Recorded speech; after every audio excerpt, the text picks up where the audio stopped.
Pandian serial next episode review பார்க்கலாமாங்க. இங்கே அஞ்சலியும் சரவணனுமே 2 பேரும் பேசிக்கிட்டுமே இருக்காங்க. அதே மாதிரி இங்கே சரவணன் லைஃப்பில் என்ன நடந்துச்சு அப்படின்னு சொல்லிட்டு இங்கே அஞ்சலிக்கிட்ட சொல்லாமலே பேசிக்கிட்டு இருக்காங்க. அதே மாதிரி அஞ்சலிக்கு இப்போ டிவோர்ஸ் ஆகிடுச்சு.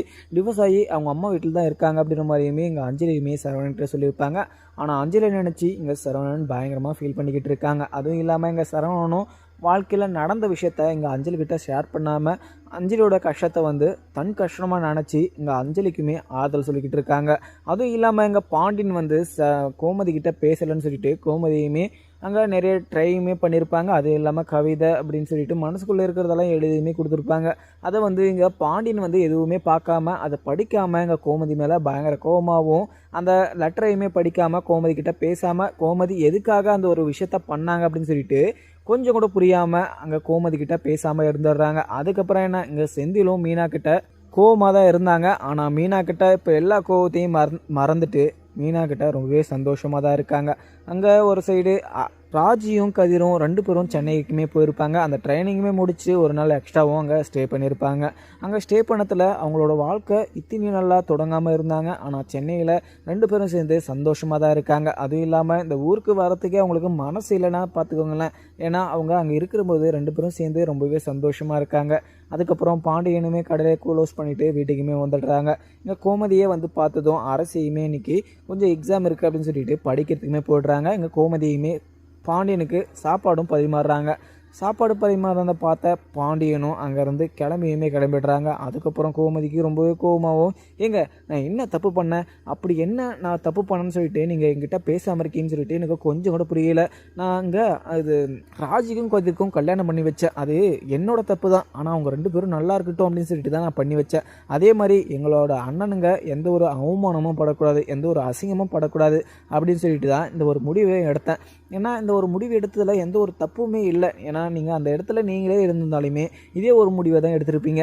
இந்த விஷயத்த நீங்கள் மறைச்சி தான் வச்சுருந்துருப்பீங்க அப்படின்னு சொல்லிட்டு இங்கே கோமதியுமே பாண்டியன்கிட்ட பயங்கர கோபமாக தான் பேசிக்கிட்டு இருக்காங்க. உடனே பாண்டியனும் கோமதி, நீ அந்த விஷயத்த மட்டும் யோசிக்கிறியே, நான் உங்ககிட்ட எல்லா உண்மையும் சொல்லிட்டு தான் எந்த ஒரு விஷயமும் நான் பண்ணுவேன். ஆனால் நீ எங்கிட்டேருந்து இந்த ஒரு விஷயத்த மறைச்சிருக்கக்கூடாது, இந்த உண்மையை எங்கிட்டேருந்து சொல்லியிருக்கணும் அப்படின்ற மாதிரியுமே இங்கே பாண்டியன் கோமதி கிட்ட சொல்கிறாங்க. இதை கேட்ட கோமதியும் நான் உங்ககிட்ட எந்த விஷயமா தான் மறைச்சிருக்கேன்னா, இந்த விஷயத்த உங்ககிட்ட சொன்னால் என்கிட்ட நீங்கள் பேசாமல் போயிடுவீங்க, என்கிட்ட சண்டை போடுவீங்க அப்படின்னு சொல்லிட்டு தெரிஞ்சு இந்த பிரச்சனையை உங்ககிட்ட சொல்லாமையே நான் விட்டுட்டேன். அதே மாதிரி இந்த பிரச்சனையை சொன்னால் நிறைய ஒரு பிரச்சனை ஆகும் அப்படின்னு சொல்லிட்டு தான் நான் அந்த ஒரு பிரச்சனையை மறைச்சி வச்சுனே தவிர வேறு எந்த ஒரு மனசில் நினச்சிக்கிட்டோ நான் இந்த விஷயத்தெல்லாம் மறைச்சி வைக்க கிடையாது அப்படின்ற மாதிரியுமே இங்கே கோமதி சொல்லிடுறாங்க. அதுக்கப்புறம் இங்கே பாண்டியனும் இதை மனசை மாதிரியுமே ஏற்றுக்கிறாங்க. அதுக்கப்புறம் அங்கே கோர்ட்லேயுமே சரவணன் கேஸுமே போட்டிருப்பாங்க. அந்த கேஸும் இப்போ ஏறிக்கும் வந்திருக்கு. அதுக்கப்புறம் இங்கே பாக்கியம் மாணிக்கம் மயில்னு சொல்லிட்டு அவங்க எங்கள் வீட்டில் இருந்துமே கிளம்பிடுறாங்க. பாக்கியம் மயிலோட வாழ்க்கை நல்லா இருக்கட்டும், அதே மாதிரி அந்த வீட்டுக்குள்ளே மறுபடியும் இங்கே மயில் போய் சந்தோஷமாக வாழணும் அப்படின்னு சொல்லிட்டு மனசுக்குள்ளே நினச்சிருந்தாலுமே இங்கே மயில்கிட்ட எந்த விஷயத்தையுமே காமிச்சிக்க மாட்டுறாங்க. ஏன்னா இங்கே கோர்ட்டில் அந்த விஷயத்த இவங்க அந்த வீட்டில் வாழணும் மயில் அப்படின்னு சொல்லிட்டு அங்கே மயில் எல்லா பொய் சொல்லி ஃப்ராடு சொல்லி அந்த வீட்டில் போய் வாழணும் அப்படின்னு சொல்லிட்டு தான் இங்கே பாக்கியமும் மயில்கிட்ட பேசாமல் இருக்காங்க.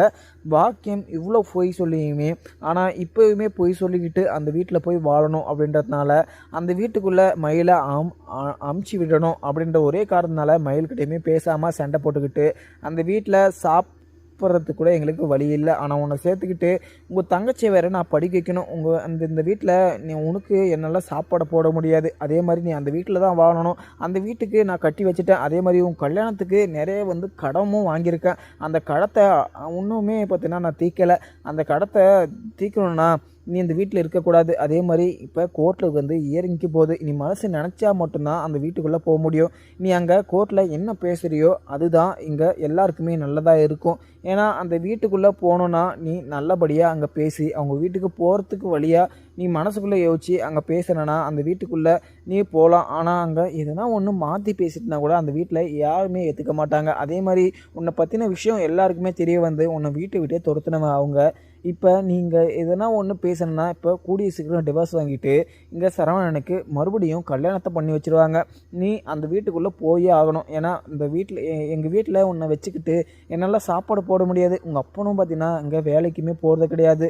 ஏன்னா உங்கள் அப்பா வேலைக்கு போனால் கூட நான் ஏதோ ஒன்று அப்படி இப்படின்னு சமாளித்து உனக்கு ஏதோ ஒன்று பண்ணிவிடுவேன். ஆனால் உங்கள் அப்பா வந்து எந்த ஒரு வேலைக்குமே போகாமல் இருக்கிறது என்னால் ரொம்பவே கஷ்டமாக இருக்குது. ஏன்னா உங்கள் அப்பா வந்து எந்த ஒரு விஷயமும் பண்ணதே கிடையாது. ஏன்னா உங்கள் அப்பா வந்து எந்த ஒரு கஷ்டமும் பட்டதே கிடையாது. ஏன்னா உங்கள் அப்பா வந்து எதனா சமாளித்து கொடுத்துருந்தாருனா கூட நான் உன்னை வந்து நல்லபடியாக கரை சேர்த்துருப்பேன். ஆனால் உன்னை பொய் சொல்லி தான் கல்யாணம் பண்ணி வச்சேன். அதே மாதிரி நிறைய ஒரு தங்க நகைன்னு சொல்லிட்டு இங்கே கவலை நகையை போடுறது எல்லாமே தப்பு தான். ஆனால் அந்த வீட்டில் நீ போய் வாழணும். அதே மாதிரி இங்கே கோர்ட்டில் நீ என்ன சொல்கிற அப்படின்னு சொல்லிட்டு தான் அங்கே இருக்கிறது அப்படின்னு மாதிரியுமே எங்கள் கோர்ட்டு கூட்டிகிட்டு போகிறாங்க. ஆனால் சரவணன் வந்து இங்கே அஞ்சலி கூட பேசிக்கிட்டு அஞ்சலியை மனசு மாற்றி அஞ்சலிக்கிட்ட சேர்ந்துமே பேசிக்கிட்டு இருக்காங்க. அதுவும் இல்லாமல் அஞ்சலிக்குமே இந்த விஷயமும் பார்த்தீங்கன்னா தெரிய வந்துடுது. அஞ்சலி வந்து இங்கே சரவணனை கல்யாணம் பண்ணுறதுக்குமே தயாராக இருக்காங்க. இங்கே சரவணன்கிட்ட கேட்கவுமே கேட்குறாங்க. ஏன்னா சரவணனை வந்து ரொம்பவே பார்த்தீங்கன்னா லவ் பண்ணிக்கிட்டு இருந்தாங்க இங்கே அஞ்சலியுமே. ஆனால் சரவணன் இதெல்லாம் புரிஞ்சிக்காமல் அவங்க அப்பா பேச்சு கேட்டுக்கிட்டு இங்கே மயிலையுமே கல்யாணம் பண்ணாங்க.